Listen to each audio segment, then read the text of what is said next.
Hey everybody, welcome back. Thanks for tuning in. I've had pretty good luck at our local swap meet the last couple of years. Last year I found this old outboard boat motor, 1938 Neptune, and I'm in the process right now of polishing it and finishing the restoration.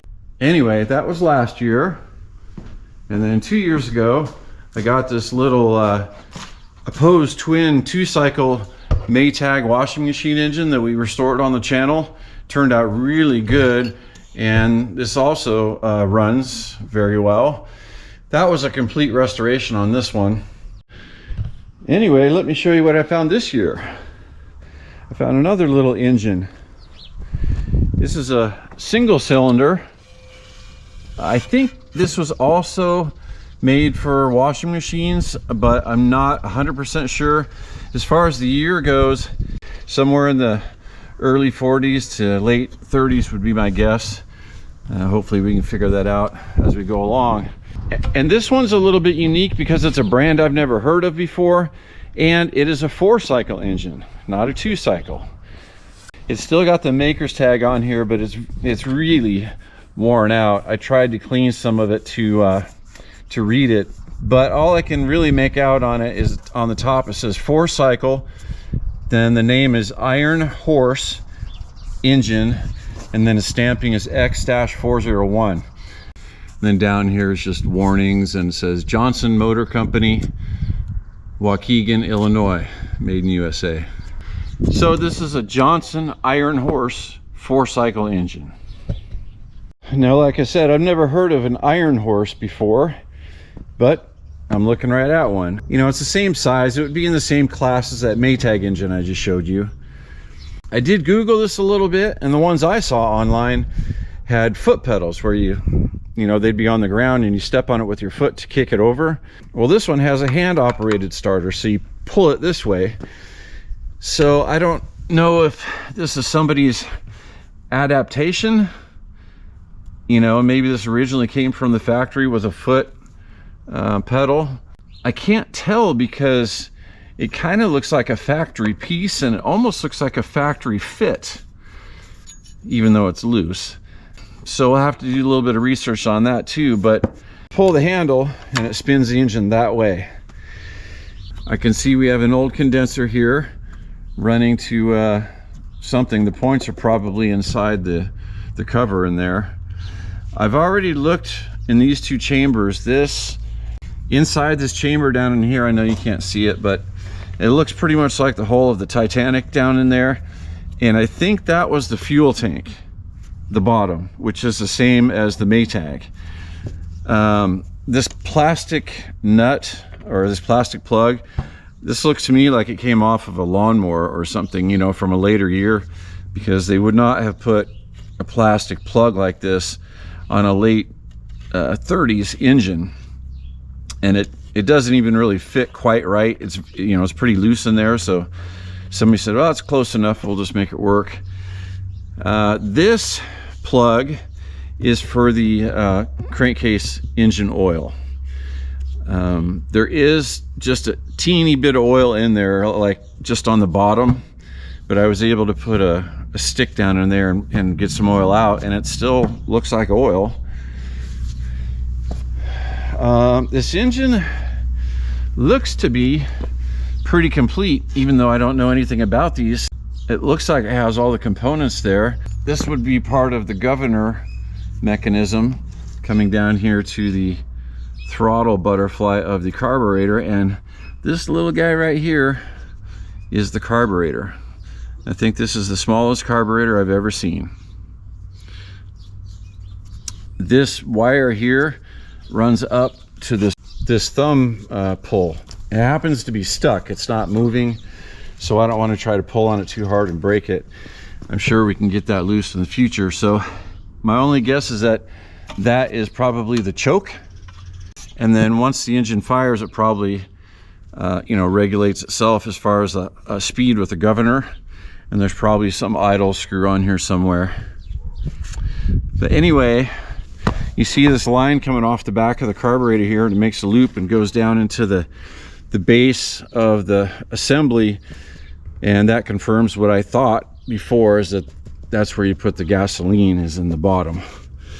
And now I'm seeing a open port right here, but that open port looks like it doesn't go anywhere. It looks like it's I can't tell what that's for, because the hole doesn't go into the base of the assembly, just stops right there. Anyway, coming around here, we've got a standard sized Champion spark plug, and this is an older Champion. I can recognize some of these old Champions because of the Model T experience that I have. And there's even a little heat shield on here to protect the carburetor from the heat of the exhaust pipe. And I don't know if that's a factory deal or somebody just put that on there, but it looks to be pretty well done regardless. And I don't know if that's a standard muffler or not. The flywheel cover is still here. There's a little bump right there. I don't know what that's for yet. Doesn't seem to be anything in there. And then we have 3 open screw holes that it looks like they were made to hold a screen cover on over the flywheel, but that is missing. Like I say, I think it's pretty complete. Besides that, the only thing that I saw that's damaged is this corner on this one foot is broken off. All the rest are good and still present. I don't know what this is for yet. So my plan for this little motor, just like the Maytag, is start with the engine and determine if the engine is any good. Does it have compression? Does it have spark? Will it make noise and fire? And if the answer is yes, then I'll probably go ahead and do a complete restoration on it, just like we did the Maytag. So that's where we're going to start with this engine. I guess we'll pull the spark plug and take a look at that. Well, that was not very tight. Let's go check this on the antique spark plug tester just to see if this still works or not.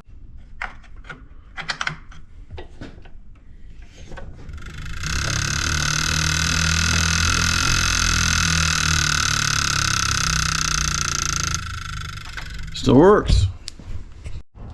All right, we're going to see if this engine has compression.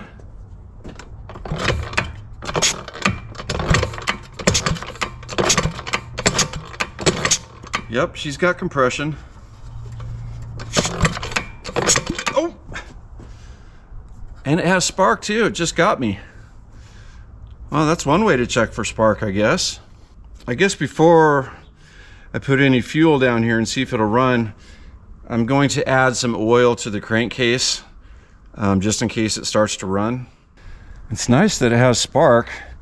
That was the thing I was most worried about, because sometimes, you know, you can fix other things, but if the coil is bad, for example, you can't really fix that. You have to kind of get a new one. So you can see it's still got oil, and it actually looks pretty decent, but there's just not very much in there. So let's add some. Most likely we'll have to drain this oil back out of it if I do a full restoration, but that's okay. It's not going to take much anyway, and rather have it in there to be safe. All right, this is just straight non-ethanol gasoline.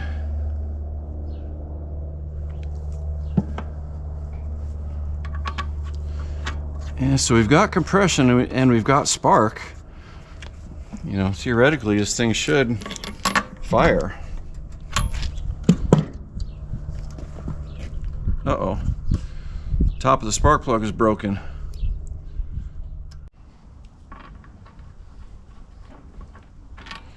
Well, take 2 here. I found a different spark plug that might work.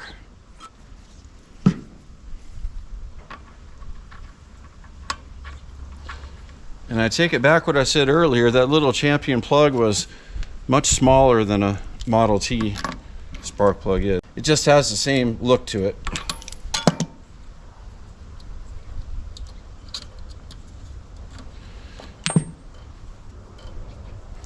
Okay, Here we go, first start attempt.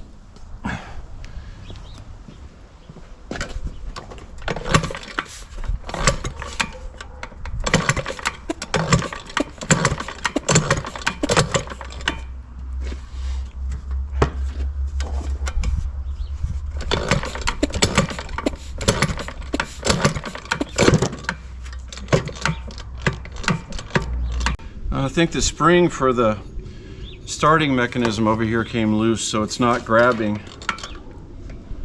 So let me go get a drill and we'll try to spin it with the drill.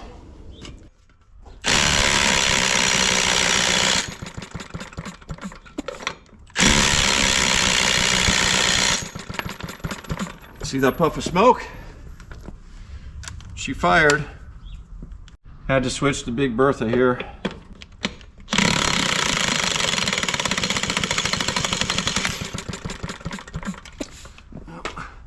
Let's add some more gas to it.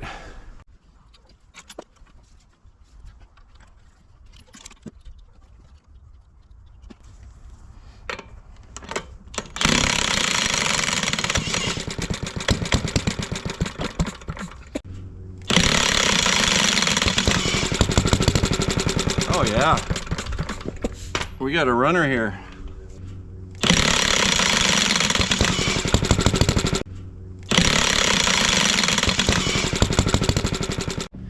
So the only thing left to do now is start taking this thing apart piece by piece and see if we can restore it and bring it back to life. I'm going to start with these main tank bolts.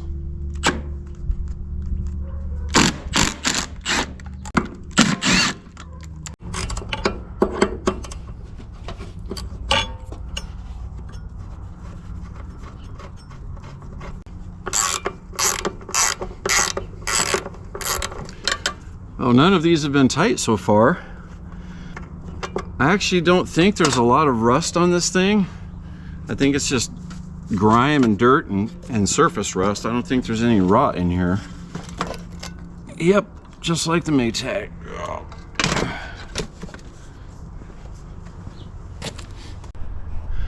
This is the fuel reservoir, and it's actually better than it looked like with the flashlight through that hole. And we can clean this up no problem.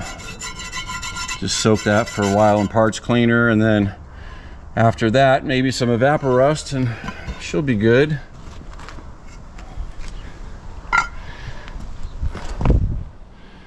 I have no idea if you can get parts for this engine or not. This is the pickup tube for the fuel for the carburetor. Now you see this washer? See how it's got a gold color to it? This is not very old. God knows how many years, but somebody's been in here before us. Now this one has got some rust on it.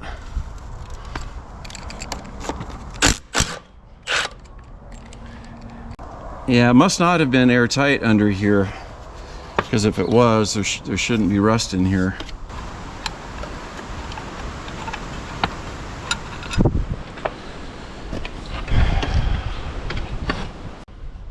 There's a big nut on the other side of this plate that looks like it screws onto this pickup tube. And if it takes the whole thing with it, then that's fine.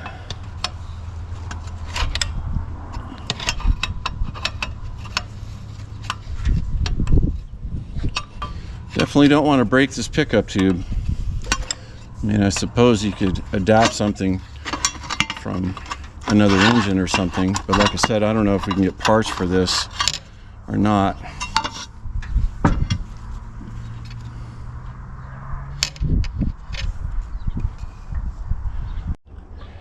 Let's see if we can get this fuel line off here before I break one of these fittings.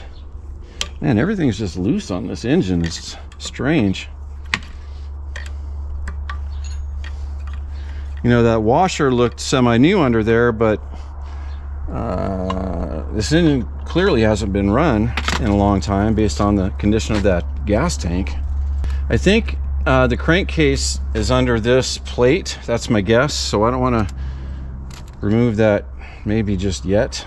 We should probably drain the oil out of the engine before I go any farther, which should be this right here.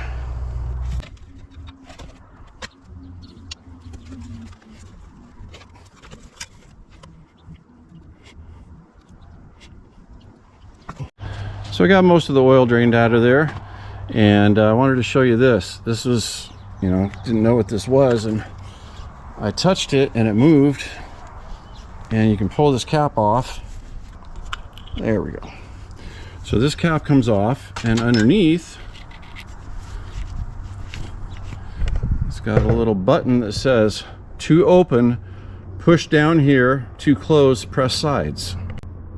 So to open, I'm going to push in the middle, and kind of pops it out, and then you can pull this thing off.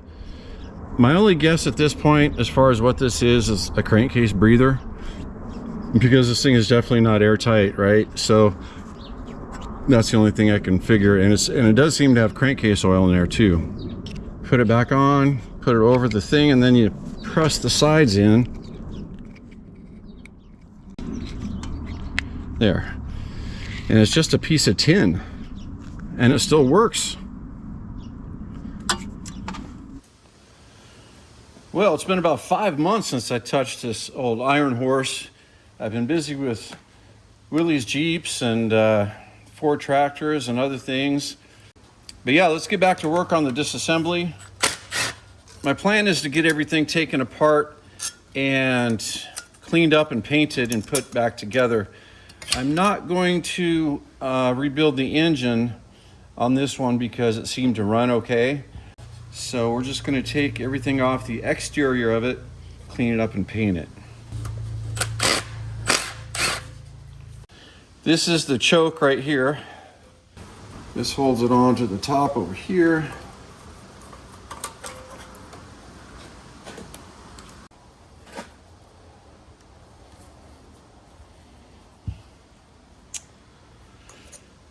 If I took this plate off right here, we'd see the internals, the bottom of the engine, the bottom end, we'd see the crankshaft and the connecting rod.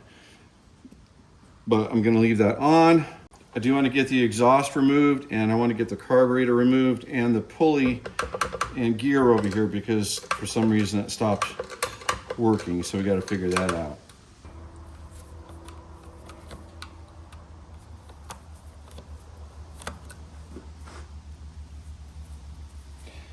And remember, this engine is 4-cycle. This is not a 2-cycle engine. Like most of them were from this era for the washing machines and whatnot. Most were 2-cycle.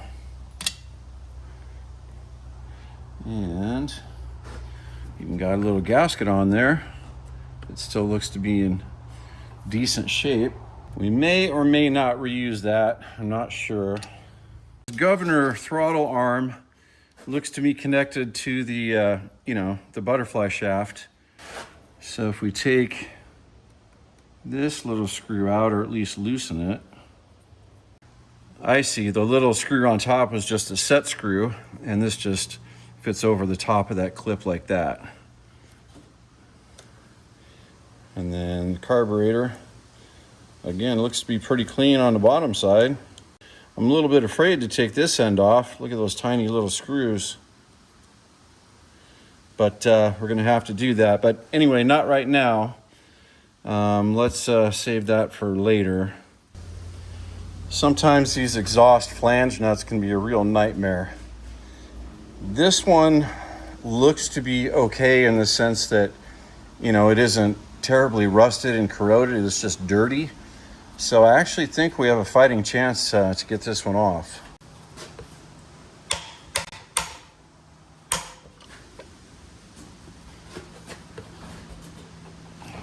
It moved, and usually if it moves, that means you can get it.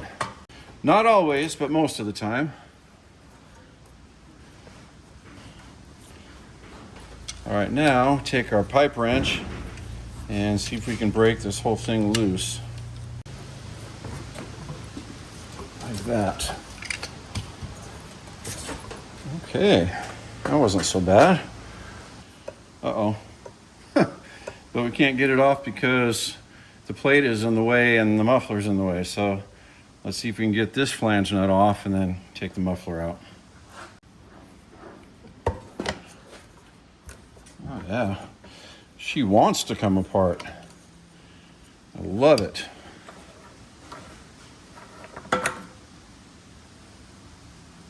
Now, I'm going to take this outer shroud off just because it's kind of in the way. All right, this is just a piece of angle iron like for the shroud to rest on, so we got to find out where else it might be fastened. Oh, there's just a little tab right there that we just can pop off like that. And then no dents or anything in this old shroud cover. And even though I was getting spark from the coil and the points, I definitely want to take the flywheel off to inspect in there and clean everything. And at the very least, you know, do all that and clean the points. So I'm going to see if my little impact drill will do the trick. Oh yeah, easy.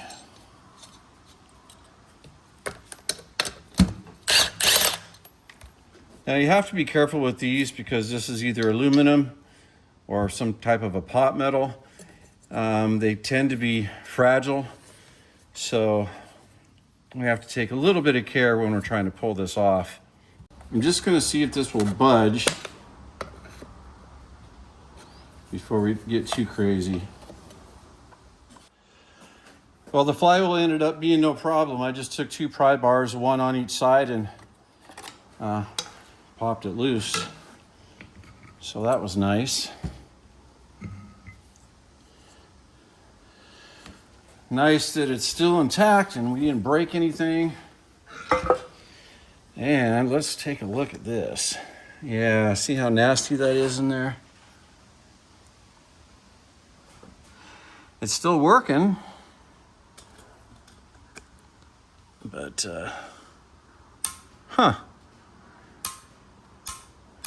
points actually look decent. This coil, though, you can tell it's got some age to it. They don't wrap them that way anymore. So because it's still working, we're not going to touch that. We're just going to clean everything up and put the flywheel back on. I will clean the points too. Now I'm going to take the pull handle off. That top bolt was loose already.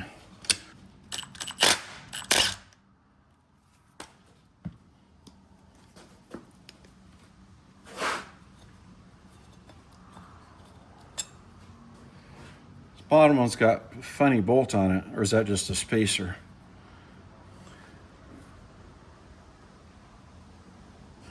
Again, this is a strange looking piece because all the other engines like this that I've seen have a kickstart as opposed to a pull start. But it sure looks like it was made for this engine. This is not something somebody just made in their shop. It's all cast, you know. Let's get this pulley off.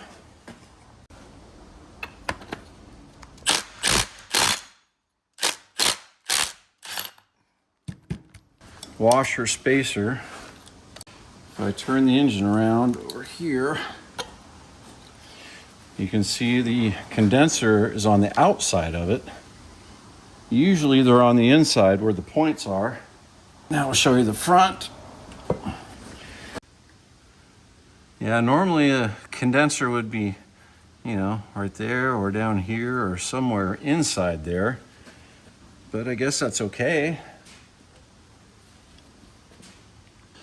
All right, the last thing we're going to do for this video is take the spark plug out and see if we can get a peek down inside, see how everything looks.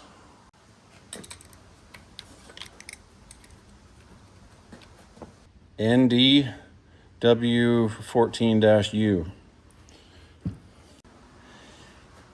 Can't really get a good look inside there because the valves are right here, kind of below with the spark plug hole, and the piston combustion chamber is over here, so you really can't see that part. It only looks like there's 1, 2, 3, 4, 5 bolts holding the cylinder head on. So let's just pop the cylinder head off so we can get a real good look.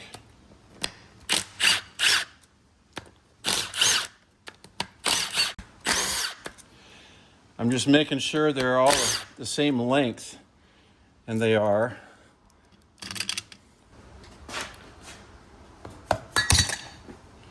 Okay. I keep expecting things to be difficult on this engine, and so far everything has been easy. Wow, this looks pretty good. For an 80-year-old, let's see, if it was 1940, that would be 60, that would be 85 years old.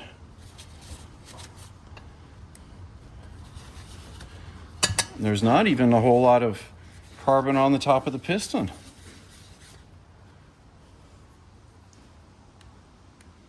Aluminum piston. And the cylinder head looks really good too. This was either not used very much, or this has been taken apart and rebuilt at some point, because this is too nice looking, in my opinion, to have never been taken apart. All right, let's spin the motor and get a good look at what's going on here.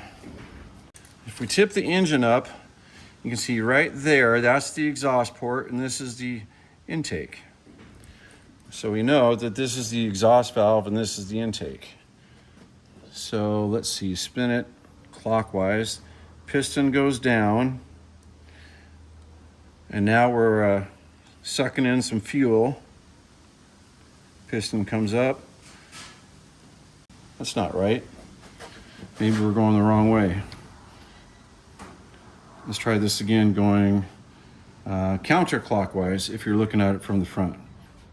All right, the piston is at the top of its travel.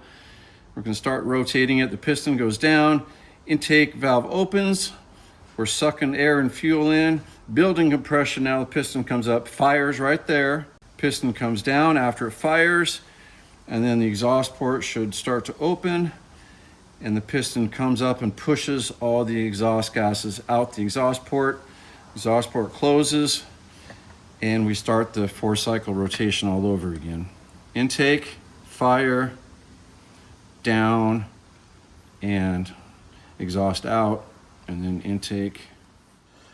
So I think our biggest challenge for this refurbished project is going to be the carburetor, getting it to work correctly, and also the fuel tank, getting that clean and making sure the engine has a method to draw fuel from the fuel tank up to the carburetor. So those are going to be our biggest challenges, but in the meantime, I can start cleaning these individual pieces, and we'll get some primer on them and some paint. Well, so far so good on this little Iron Horse 4-cycle engine. I think this is going to be a fun project. I really enjoyed that Maytag project as well. And it looks like this one's going to be less work than that one was, if everything goes well. So I hope to see you on the next video, and I'll begin the reassembly process. And with a little luck, we'll be able to put it completely back together and see if it'll run for us. So thanks everybody for watching. I appreciate it. I hope to see you on the next one, and take care.